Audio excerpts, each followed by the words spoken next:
দর্শক, আপনারা সবাই দেখতে আছেন যে ঘূর্ণিঝড় রেমালে পরিমাণ হয়েছে। আমার মনে হয় না যে চরণরাতে অন্য কোনো জায়গায় এত পরিমাণ ক্ষয়ক্ষতি হয়েছে। যে আমাদের সাথে একজন আছে, তার নাম হচ্ছে মাসুদ ভাই। তার কাছ থেকে আমরা কিছু সাক্ষাৎকার নেব। মাসুদ ভাই, আপনাদের এলাকায় ঘূর্ণিঝড় রেমালে কতটুকু ক্ষয়ক্ষতি হয়েছে একটু জানাবেন আমাদেরকে। ঘূর্ণিঝড় রেমালে আমাদের এলাকায় আমাদের ছেলে বাজেছে, আমাদের মসজিদ ছেলেরা আবদার ছেড়ে দিচ্ছে, ছেড়ে দিচ্ছে, ওই ছেলেটা ছেড়ে দিচ্ছে, আবদা বেরিবাদের অবস্থা কোন সাইডে নাই।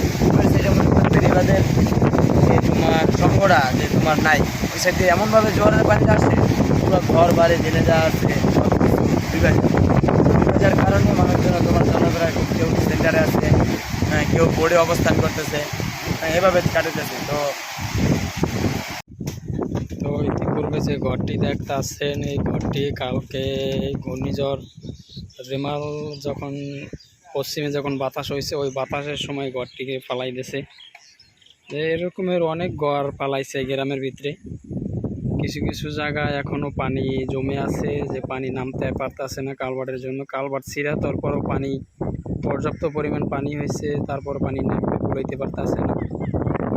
ওই যে বিলের ভিতরে মানুষজন দেখতে আছেন, এই মানুষজন হলো যে তাদের মালামাল যা বাইরে নেমে গেছে, ওই মালামাল টোহাইতেছে।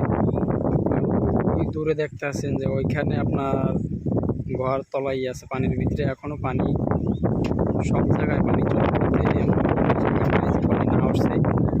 আবার এই পদ্মার পাশে কিছু গের ছিল, এক একটা গেরে আপনার 5 থেকে 7 লাখ টাকার মাছ ছিল। এই মাছগুলো সব চলে গেছে।